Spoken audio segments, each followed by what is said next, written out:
Welcome everybody to the Atlantis. I don't even know how to talk anymore. Atlantis Sea Colony live stream, or as Brendan prefers that we call it the ASC live stream. That's how long it's been. Yeah, it's been Yeah. like we were just talking before we went live that I think it's been probably 2 months since I've been on a live stream. And gosh, I want to say the last time I did when you were on with us too, but I think you and Brendan did a pre-recorded Yeah, live stream pre-recorded. one time. Yep, yep. So you technically you've been on more recently than I have, and I'm out of touch. I got to knock the rust off. But how have you been though? I'm okay. One day at a time. You? Uh, that's about the same thing, Yeah, yeah. one day at a time. But whatever. We're there. We're getting there. Summer's already getting close to being done. Uh, South Dakota summer is almost ready to be done. Like after August, anything. It's a wild card from then on up. It could be. Yep, We might have to start worrying about snow in September. So it's like, yep. but that's South Dakota. But we kind of have an open forum here today, and there's a few things we can touch on. Otherwise, I mean, just if people stop through and they want to talk about anything in particular, we both talked about a couple things that we'd bring up, and one of the things I was talking about, and something that I just want to briefly touch on because I think it deserves its own live stream, but maybe just kind of plant the seed and maybe get people's interest in it, and then maybe if they have questions or comments they want brought into that live stream, so be it. But so like a month ago, well, I think you'd be living under a rock if you didn't know about the Titan submarine and the Titanic exploration thing. Um, I mean, it was worldwide news coverage of what was going on with that. A tragic accident, Yes. obviously, and then just you know, all um, the I guess the main news of it aside is what it kind of um, sparked my interest in how we translate that to us is you know we talk about it plenty, but maybe we need to dedicate something to it. But there's like safety, Yeah. because obviously um, it's going to be a big component of how uh, the habitats are built and how um, the continuity of them goes, as far as having different safety measures on and preparing for all situations. And I think that's one of the things, like I said, I want to maybe plant that seed, for people if they want to throw some scenarios our way so we can through those. Um, uh, Having contingency plans now, and you could speak better on this. And Brendan's talked about it before too, but like say with Jules, they Mhm. have some contingency too, like with like say like their power systems and Yeah. how all that goes. Like, did you have to go through? I guess any like what were the safety precautions they talked to you about beforehand, or that you could read up on it to kind of know like what to do in case of this, that, or whatever scenario? Well, in the end, the first and foremost thing is you don't go to the surface except for an emergency. For except for an emergency. Otherwise, it's just like entering any other building or structure. You want to know your entrance and exit. Yep. And if there's an alternative route that you should know also. And I mean, for the size of Jules, it's no big deal as far as that goes. Know where your first aid kit is, and um, where your safety devices, I guess you'd say, are Sure. inside, and then know that they're your communication sources. I guess that's the easiest way to say it, because Jules has the Thane, the mission director is what he is and he is topside when you're underneath, and he's staying there by the controls, and there is a video feed at the main lock, the moon pool room, and so you got video, and then you have a couple communication, like an old landline type phone. You can call up to him, and then they have such good Wi-Fi. You can use your cell phone and everything Sure. there to get a hold of him also. So that's as far as Jules. That's what a person should know going in. Yep.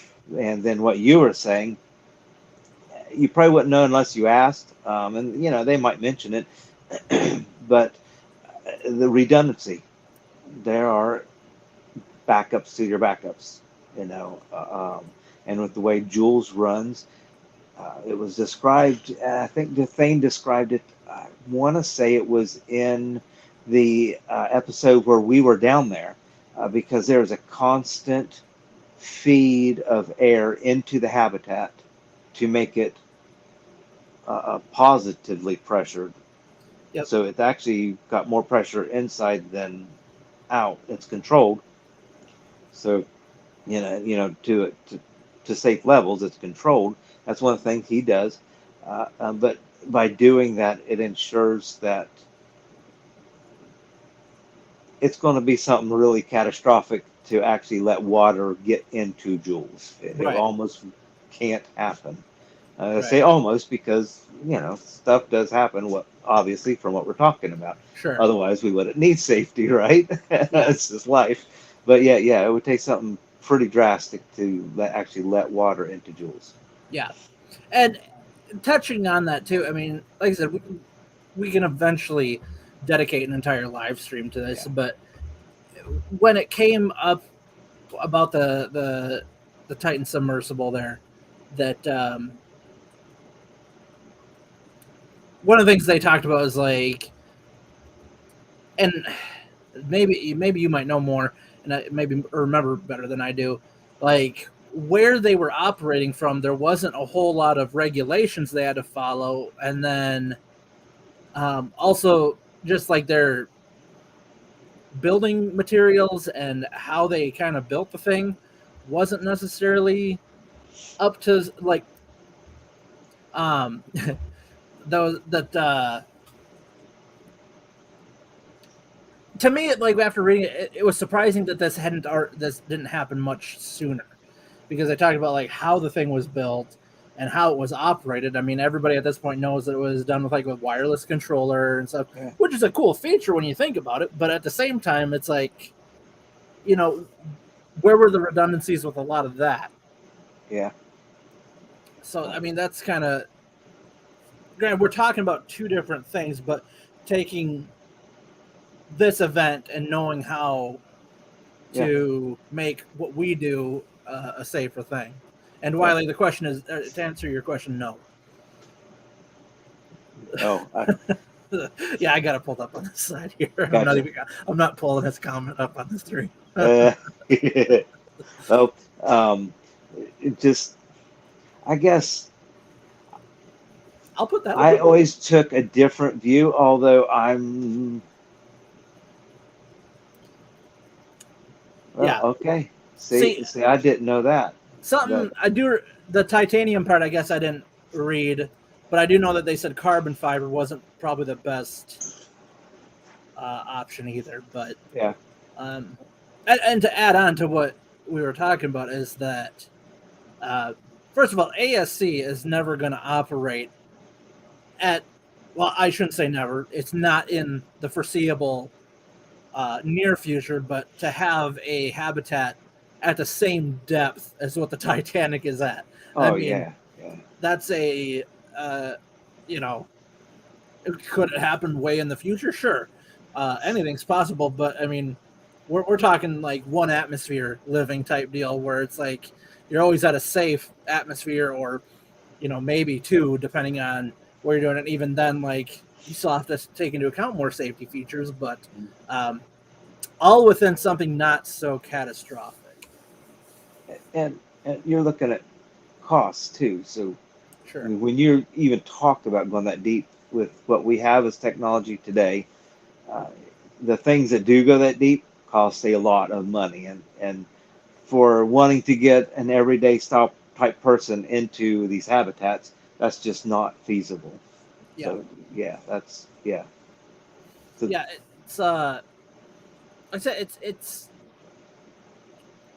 it was a tragedy that it happened, mhm, and so I mean, there's no other way of going about it, but I think there was a lot to learn from yeah, it. That you hate to see like something terrible happen in order to get a learning lesson out of it, but at the same time, um, because I think that event will affect ASC to an extent because people are going to bring that up, being like, well, the depth of that and depth of this and safety yeah, features and building material. Be like, sure, and it's all legitimate um, concerns and questions, and henceforth why I said like it's good. I think it's good for us to get ahead of it because that's what I think is going to come with it now because that was such a big news thing that yeah. to where it's going to be a big deal. It's I'm on this balance with that because he still had engineers. People still put this thing together with the confidence that it would work because Sure, he did it. He did it many times. He was there when the tragedy happened, so he had that faith and that trust in it. That doesn't make it always right. I understand sure, that, It's, but at the same time, somebody okayed it. But then listening to some other experts talk, the way and where he had it built, he was not subject to a lot of like safety standards and where like these tourist submarines right, probably had stricter safety standards. Now I'm talking standards. That standards by an entity put together to, I hate the word control, but to hold something to a standard of safety. sure, Well, obviously, but by my own wording, um, so they can say, yeah, this meets that requirement. This meets that requirement, and so to make it safe for the air. And my understanding is, at least right now, where ASC is being built and started, it will be subject to such standards. hmm So that, I mean, to me, it's almost a non-issue because, well, lawyers. I mean, there's no other way to say it. right, Lawyers. So it yeah. will be, it'll be good.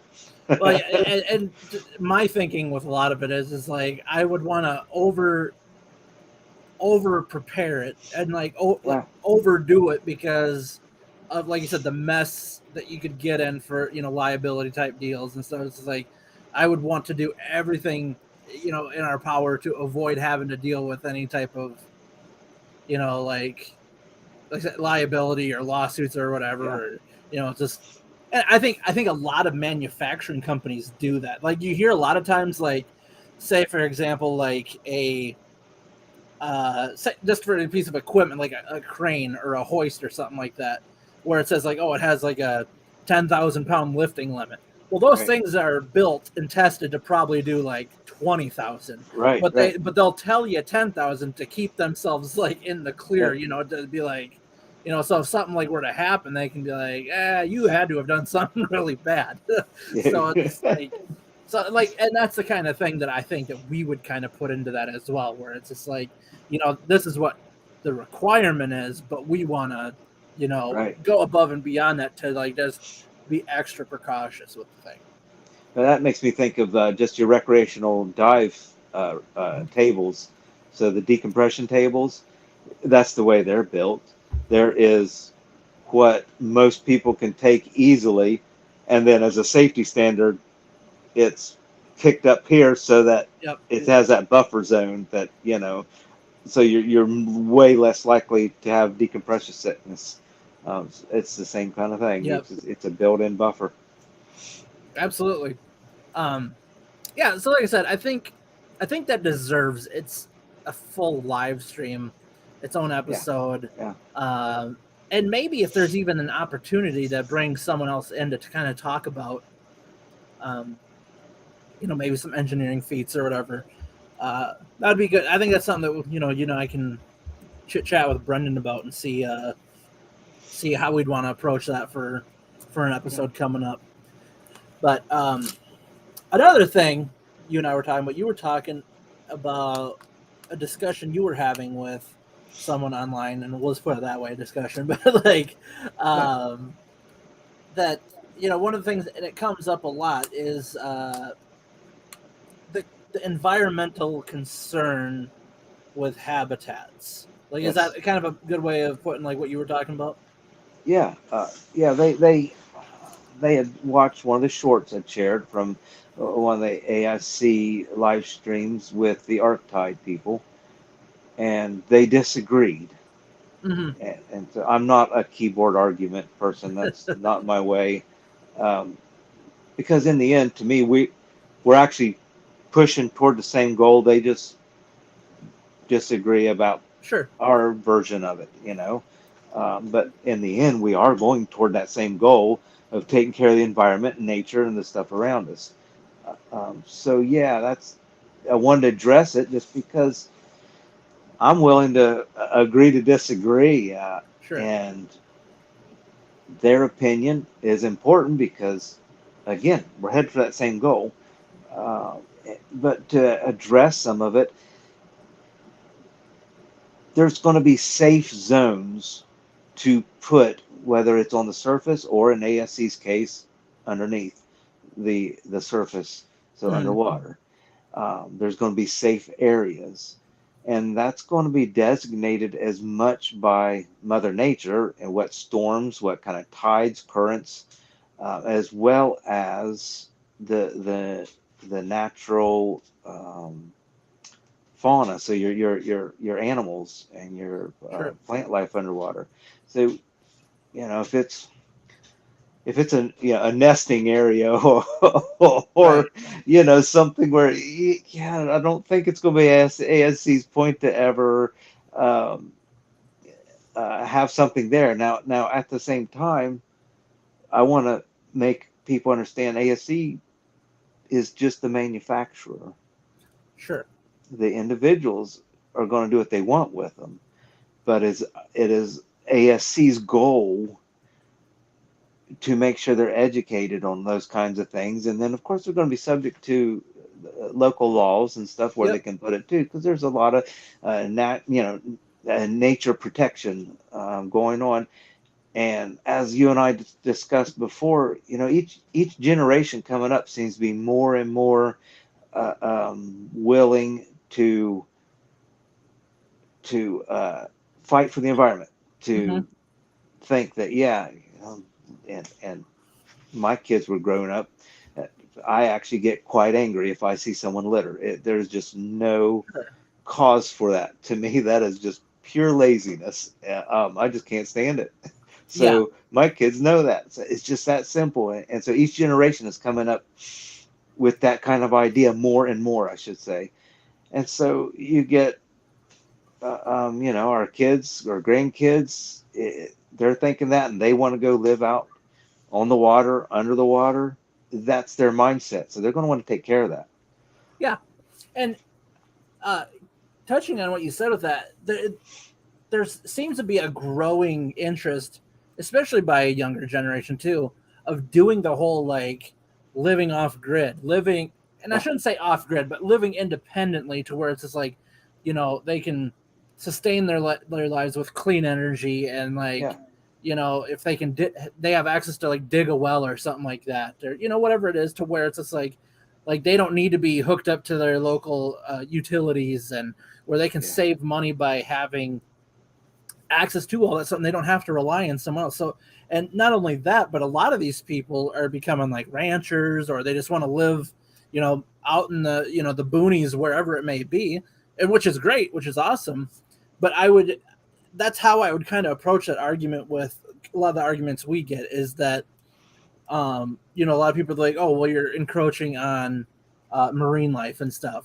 And I would say that what a lot of people are doing when they're doing this like sustainability living is technically sometimes they're probably doing the same thing, is moving, to Yeah. these remote spots in the woods and all that. And the thing is like no one's doing it with malicious intent. Yeah. Yep. It's just like a matter of like, wanting to be away from the hustle and bustle and being somewhere where you can appreciate the nature and just be amongst Yeah. it.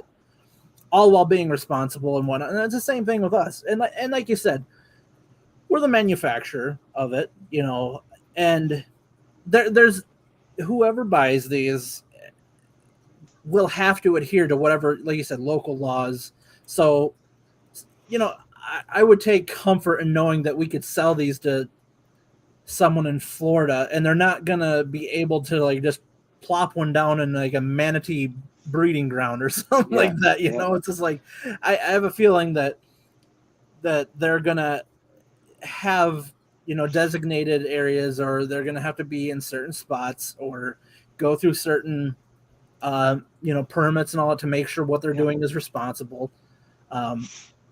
And I mean, we talk a lot about like just being amongst the ocean stuff, and maybe you're in a spot where you don't have to adhere to, any type of governing body because you're so far out or whatever. And that, yeah, maybe at some point too. But I mean, realistically, our first step in the journey is going to be about like the local stuff and being something close, for people.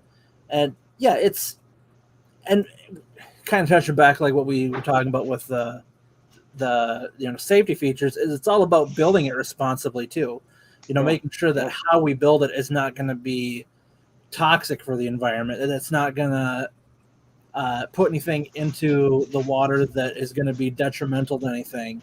And I always refer back to an interview we had a couple years ago with Carly Jackson over at the Seasteading Institute, where she said a lot of these objects that are going out there are actually beneficial because they're almost a magnet for some of the marine life, because they're helping rebuild certain artificial corals, and it's bringing certain populations to different spots to kind of help them grow. So it's, I think some people have in their heads, it's like if you put a seastead out there, or you put an underwater habitat out there, that everything just dies around it, and it's not going to be the case at all. I agree, because make everything, the habitats, I'll say a community, and I don't just mean like one little neighborhood. I mean a worldwide community, with the idea that you should do this, make these things, make whether it's yourself or a colony, make it conducive to helping the environment around you. Clean. And yes, to answer a lot of people's, yes, you're going to want to farm kelp, you're going to want to farm fish, but there's good. I mean, there's good ways to do it. There are safe ways to do it, good for the fish population and everything. Just like there are good ways to do it on land. Yeah, and kind of goes back to what we're saying, is that, and I don't want to generalize, because I don't want to rub people the wrong way by saying it, but it does seem, like you said, like the younger generation is the generation that is leaning to be more environmentally conscious about stuff, and like has that entrepreneurship mindset to figure out ways of sustainability, whether they've revolutionized fish farms and stuff already to make responsible fish farming, to where you're not like offsetting the balance of how the fish populations work, and like how you're not overfishing one area and all that. Just as an example, like you said, just like it seems like in the past 10 years alone, the amount of things that they've uses they've come up with, like with kelp and seaweed, and algae and all this stuff, like the different ways that it's like, that's awesome, because that's all the kinds of things that were. And like I said, I don't want to generalize that saying just the younger generation, because obviously it's people of all sorts of generations that are doing that. But I think it is, in general, a lot of the younger generation does lean towards that. And that's, just like every generation has something that they're into or whatever that they have a share in common. I think for the most part, that's what it is. And it's great. I mean, it's exciting. It really. Yeah, it's hopeful, and not like I said, I don't want that to be like, some people would take that as a knock, to be like, oh, millennials are, then you're saying millennials are bad, or that you're saying the boomers are bad. No, that's not what I'm saying. I'm just saying more so the younger generation is the ones that are more into it.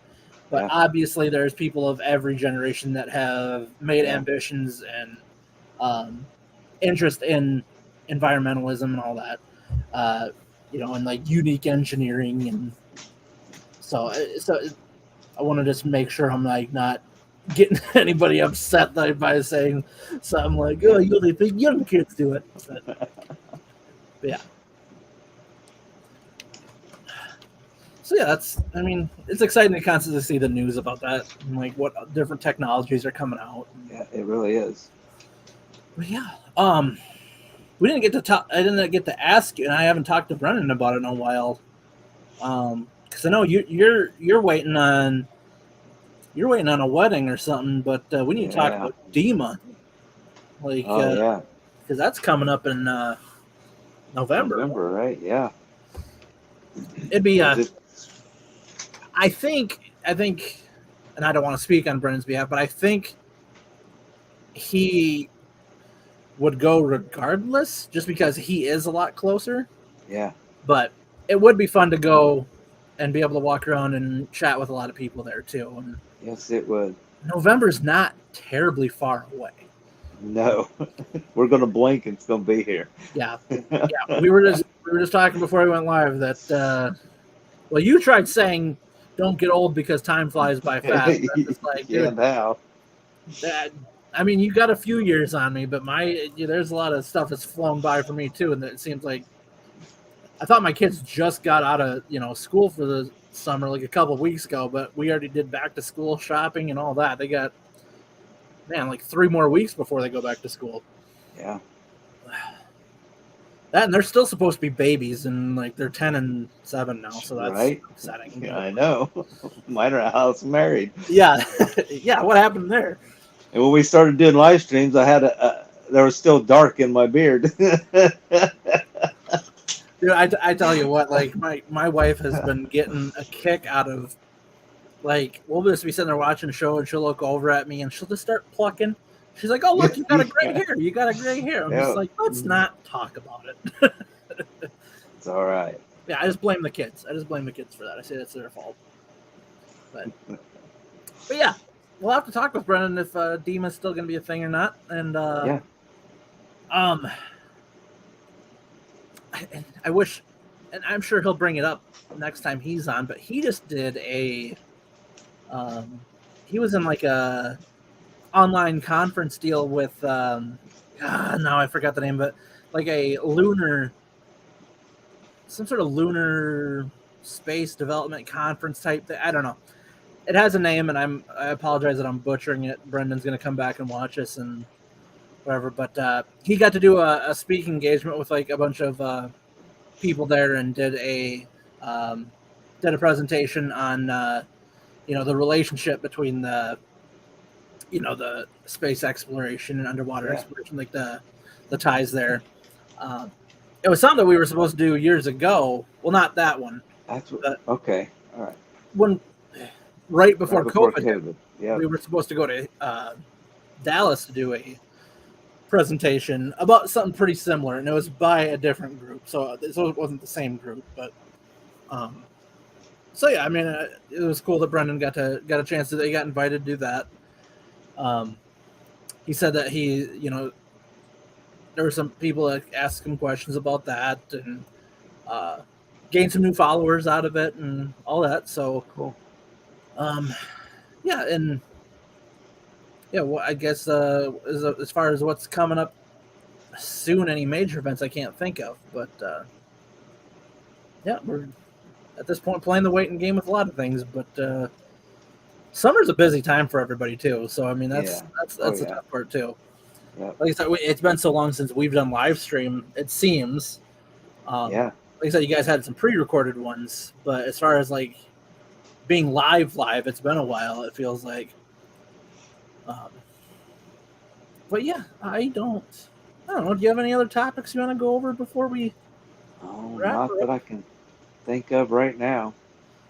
If anything, I don't know if he's got any more pre-recorded ones that he was gonna do. Otherwise, I think in another 2 weeks we'll be back at it again. That would be the August 8th. I got my calendar pulled up here. Really? Yeah, that's weird to me too. It's just like next time we come on here is gonna be August. So I mean, and we can touch more on a lot of those subjects. And I know Brendan was in agreement that we need to do a live stream about like safety features and talk about that.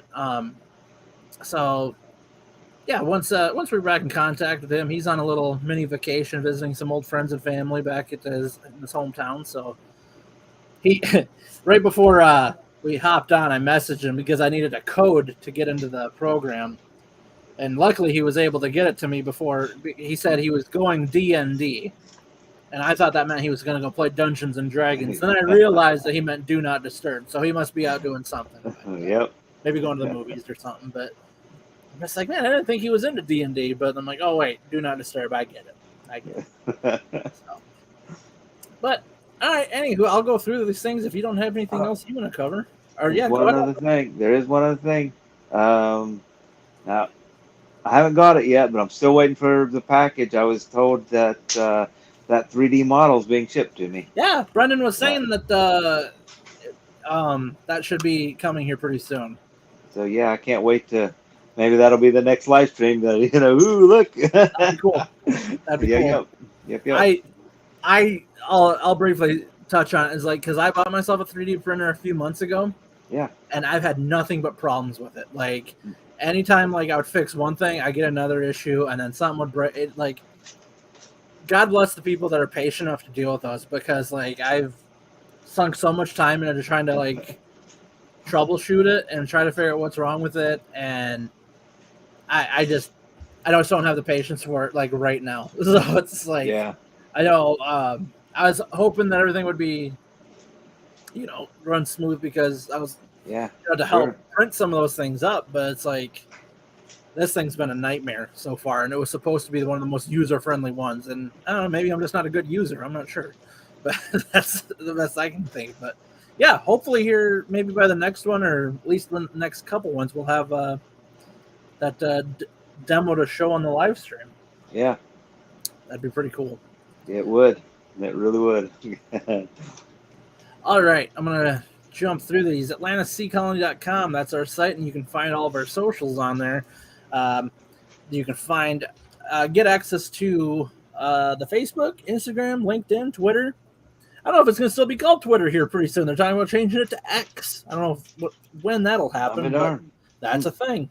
So we're going to have to change how we talk about that. I don't know. So yeah, TikTok, the YouTube channel, go if you watch this on YouTube. I don't want to sound like a typical YouTuber, but like and subscribe. Yep. It helps us get put into like other suggestions and all that, so we can get some different followers that way. And like you said, one of the best things that can help is by just sharing our content, whether it's through our social medias, share our videos, whatever it may be, share our posts on the social media. Brendan's been doing a phenomenal job of different content he's been putting on there.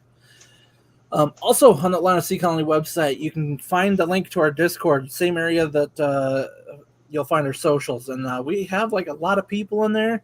Like I said, we get it seems like a couple new additions every week, and add to this discussion lots of people with different backgrounds and different interests. And it's awesome because it gives like a lot of diverse conversation. And, it's great having a think tank with like just so many different minds that we talk about that whole throwing out, scenarios and talking about this, talking about that, and being able to kind of go off of that. So that's been a great tool for that.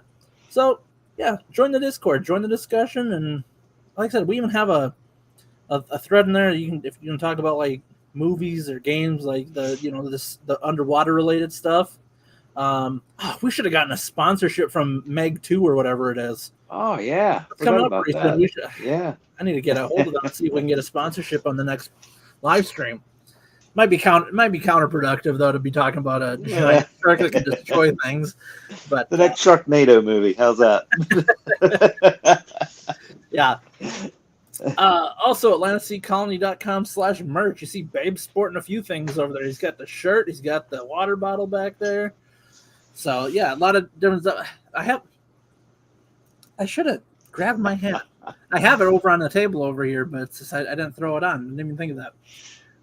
So yeah, lots of different shirts, lots of different designs. Like I said, different clothing items, thermoses, coffee cups, mouse pads, anything you can think of. We got it over there. We even got stuffed animals over there with the designs on it. So Yeah.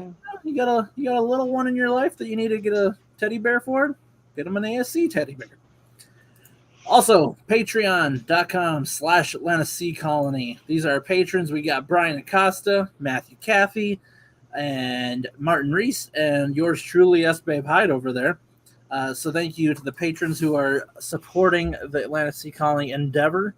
We have different tiers over there that you can dive into. No pun intended with that. To help support the movement, Brennan does monthly Patreon-only live streams that you can jump into, and he kind of, any news and updates, he kind of throws it over there first, plus does some interaction with people there as well. Have different access to different parts of the Discord server as well. So yeah, if you are willing, if you have the ability to help out on Patreon, please do so. Patreon.com/Atlanta Sea Colony. Other than that, babe, it's been good seeing you again. You too. Thank you. But we'll see. Well, I hopefully we'll see you in another couple weeks here. August 8th, we'll have another one going. Yeah. But until then, everybody have a safe and happy 2 weeks, summer, whatever it is. Stay cool, stay safe.